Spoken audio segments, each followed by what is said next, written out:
আসসালামু আলাইকুম, সবাইকে স্বাগত জানাচ্ছি বিডি দর্পণে। আপনাদের সাথে আছি আমি ফাহাদিয়া মিতু। জাতীয় নির্বাচন যত ঘনিয়ে আসছে, বাংলাদেশের রাজনীতিতে জোট সমঝোতা নিয়ে আলোচনাও ততই তীব্র হচ্ছে। দীর্ঘ সময়ের রাজনৈতিক অচলাবস্থার পর গণ অভ্যুত্থানের মধ্য দিয়ে পরিবর্তনের যেই ধারা শুরু হয়েছে তা এখন নির্বাচনী রূপ নিতে চলেছে। রাজনৈতিক দলগুলোর অন্তরঙ্গ হিসাব নিকাশ, টেবিলের নিচে চলা কথাবার্তা এবং নানা ব্যাক চ্যানেলের সমন্বয়ে যেই নতুন রাজনৈতিক মানচিত্র আঁকা হচ্ছে তার কেন্দ্রে রয়েছে তিনটি শক্তি: বিএনপি, জামায়াতে ইসলামী এবং সদ্য গঠিত বা উদীয়মান নতুন শক্তিগুলো, যার মধ্যে এনসিপি ও তাদের সমর্থনপুষ্ট গণতান্ত্রিক সংস্কার জোট বিশেষভাবে আলোচিত। যদিও এনসিপি খুব অল্প সময়ের মধ্যে একটি রাজনৈতিক দল হিসেবে আত্মপ্রকাশ করেছে, তবু গণ অভ্যুত্থানের পটভূমি এবং তরুণদের নতুন রাজনৈতিক আকাঙ্ক্ষাকে সামনে রেখে দলটি নিয়ে প্রত্যাশাও তৈরি হয়েছিল। কিন্তু নির্বাচন যত ঘনিয়ে আসছে ততই বাস্তবতা স্পষ্ট হচ্ছে। এনসিপি কি আদৌ একটি রাজনৈতিক শক্তি হিসেবে টিকে থাকতে পারবে, নাকি প্রত্যাশার অতিরিক্ত ওজনেই ভেঙে পড়বে? বিএনপি ও জামাতকে ঘিরেই যে প্রধান প্রতিদ্বন্দ্বিতার চিত্র দাঁড়িয়েছে সেটি শুধু ভোটের হিসেবেই স্পষ্ট নয়, রাজনীতির অভ্যন্তরীণ টানাপোড়েনেও তা দৃশ্যমান।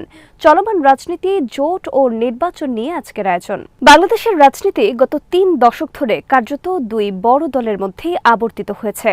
আওয়ামী লীগ ও বিএনপি যে একই ধাঁচের ক্ষমতাকেন্দ্রিক রাজনীতি করে, এমন বক্তব্য রাজনীতির বিভিন্ন পর্যায়ে উঠে এসেছে। যদিও মতাদর্শগত পার্থক্য ও ঐতিহাসিক বর্ণনা উভয় দলের মধ্যে ফারাক রেখেছে, তারপরেও বাস্তবতার মাটিতে মানুষের ভোটদানে এই দুই দলের আধিপত্যই প্রকাশ পেয়েছে।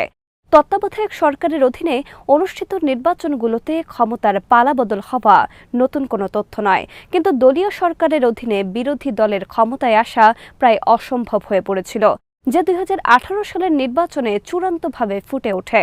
রাজনৈতিক প্রতিপক্ষের অংশগ্রহণহীনতা, প্রশাসনের ওপর শাসক দলের প্রভাব এবং ভোট প্রক্রিয়ার স্বচ্ছতা নিয়ে প্রশ্ন, সব মিলিয়ে সেই নির্বাচন বাংলাদেশের গণতান্ত্রিক অগ্রযাত্রায় এক বড় দাগ ফেলে। সেটি শেখ হাসিনা সরকারের পতনের পথও প্রশস্ত করে দেয়, যা পরবর্তী সময়ে গণ অভ্যুত্থানের বিস্ফোরণের রূপ নেয়। গণ অভ্যুত্থান পরবর্তী সময়ে ধারণা ছিল অন্তর্বর্তী সরকার দ্রুত নির্বাচন দেবে না। বিচার, সংস্কার, সংবিধান সংশোধন, মানবাধিকার লঙ্ঘনের শাস্তি সব মিলিয়ে একটি দীর্ঘ সংস্কার প্রক্রিয়া সম্পন্ন করেই নির্বাচন হবে। কিন্তু মাঠের রাজনীতিতে সবচেয়ে বড় প্রতিপক্ষ বিএনপির অবস্থান, জনমত এবং আন্তর্জাতিক চাপ সবকিছু মিলিয়ে অন্তর্বর্তী সরকার শেষ পর্যন্ত দ্রুত নির্বাচনের দিকে ধাবিত হবে। তবে এই নির্বাচনের একটি নতুন মাত্রা যোগ হয়েছে: গণভোট। সরকার ব্যবস্থার পরিবর্তন নয়, বরং রাষ্ট্র সংস্কারের প্রশ্নে একটি গণভোট অনুষ্ঠিত হচ্ছে, যা বাংলাদেশের ইতিহাসে এই প্রথম।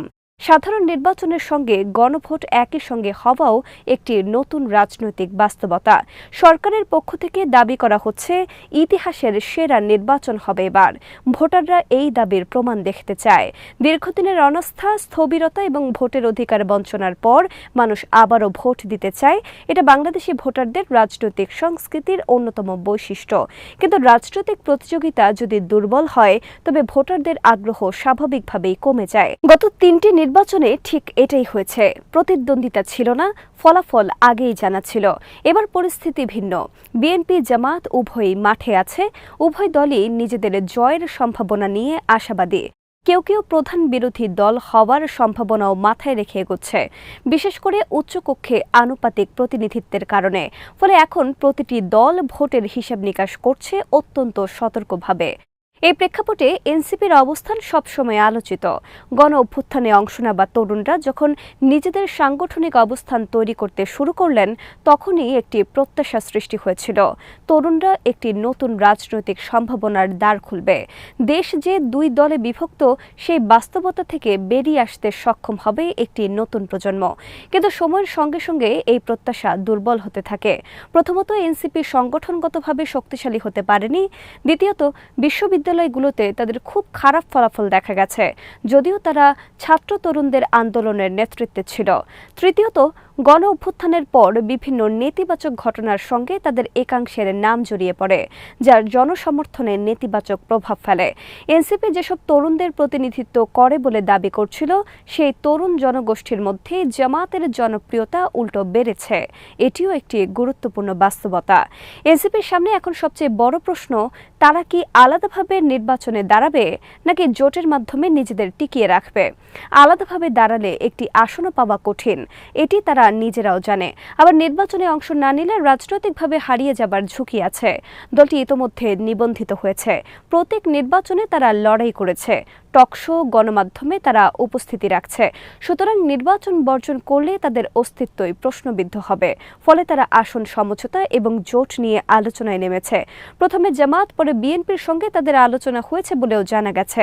এতে অনেকে নীতিগত প্রশ্ন তুললেও রাজনীতিতে নীতি প্রায়শই বাস্তবতার কাছে হার মেনে যায়। বাংলাদেশের ইতিহাসে দলগুলো নিজেদের স্বার্থে বিপরীত মতাদর্শের সঙ্গেও জোট করেছে, সেই উদাহরণও অসংখ্য। জামায়াত ও এনসিপির মধ্যে পূর্বে যে নৈকট্য দেখা গিয়েছিল বিচার সংস্কার এবং রাষ্ট্র পুনর্গঠনের প্রশ্নে, তা নির্বাচনে এসে পিছিয়ে গেছে। মনে হচ্ছে বেশি আসন পাওয়াই তাদের প্রধান বিবেচ্য। আদর্শগত দূরত্বের প্রশ্ন এখানে মূল নয়।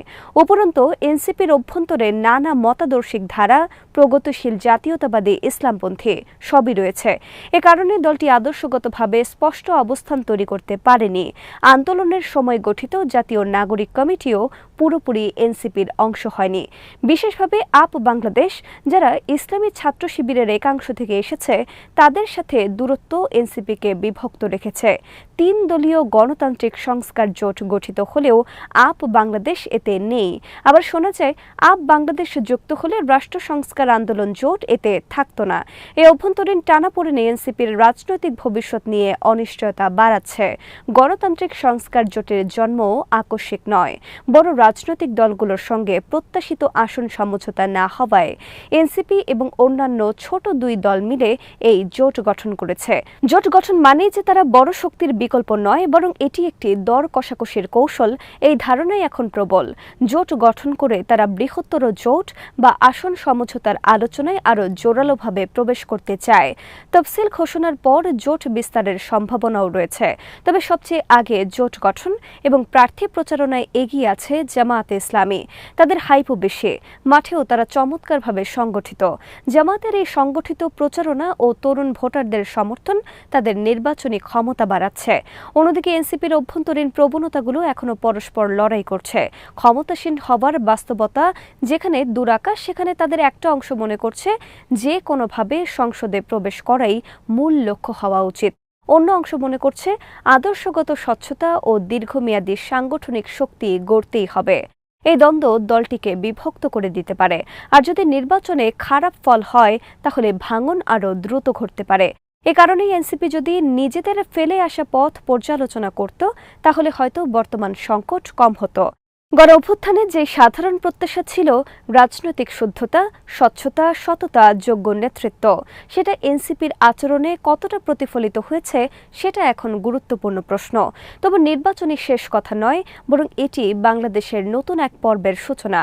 রাজনৈতিক পরিসরে পরিবর্তন এখন অনিবার্য।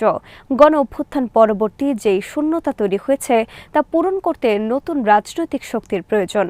এনসিপি বা গণতান্ত্রিক সংস্কার জোট যদি এখন সংসদে প্রবেশ করতে নাও পারে, তবু তারা ভবিষ্যতে ভূমিকা রাখতে পারে যদি তারা নিজেদের সংগঠন, আদর্শ এবং জনসম্পৃক্ততা শক্তিশালী করতে পারে। জোটের মুখপাত্র নাহিদ ইসলামের দাবি, তাদের জোট নিছক নির্বাচনী জোট নয়, বরং একটি রাজনৈতিক জোট। এ দাবির সত্যতা বিচার হবে আগামী কয়েক বছরের রাজনৈতিক বাস্তবতায়। তারা জাতীয় মর্যাদা ও অর্থনৈতিক মুক্তির কথা বলেছে, যা উচ্চাভিলাষী লক্ষ্য। কিন্তু লক্ষ্য অর্জনের আগে প্রয়োজন সংগঠন, জনসম্পৃক্ততা, স্পষ্ট আদর্শ এবং বাস্তবমুখী রাজনৈতিক কৌশল। সবচেয়ে বড় কথা, নির্বাচন সুষ্ঠু হতে হবে। কোনো শক্তি যেন এটি বানচাল করতে না পারে, এটা জাতির প্রধান প্রত্যাশা। বাংলাদেশের গণতান্ত্রিক পুনর্জাগরণ এখনই শুরু হচ্ছে না, বরং নির্বাচন তার দরজা খুলে দিতে পারে। যদি সত্যিকারের প্রতিযোগিতা থাকে, ভোটারদের অংশগ্রহণ থাকে এবং নির্বাচনের ফল নিয়ে সন্দেহ না থাকে, তাহলে নতুন রাজনৈতিক শক্তির বিকাশও সম্ভব হবে। এনসিপির মতো দলগুলো তখন নিজেদের পুনর্গঠনের সুযোগ পাবে এবং ভবিষ্যতের জন্য বেশি সুসংগঠিত হতে পারবে। গণতন্ত্রের পথে একটি নির্বাচন কিছুই শেষ করে না, বরং নতুন রাজনৈতিক সম্ভাবনার দরজা খুলে দেয়। আগামী নির্বাচনও তেমনই একটি নতুন অধ্যায়ের সূচনাবিন্দু। আজ এখানেই শেষ করছি। সবাই ভালো থাকুন, সুস্থ থাকুন আর দেখতে থাকুন বিডি দর্পণ। চ্যানেলটি ভালো লাগলে সাবস্ক্রাইব করুন, সংযুক্ত থাকুন আমাদের ফেসবুক পেজে। আল্লাহ হাফেজ।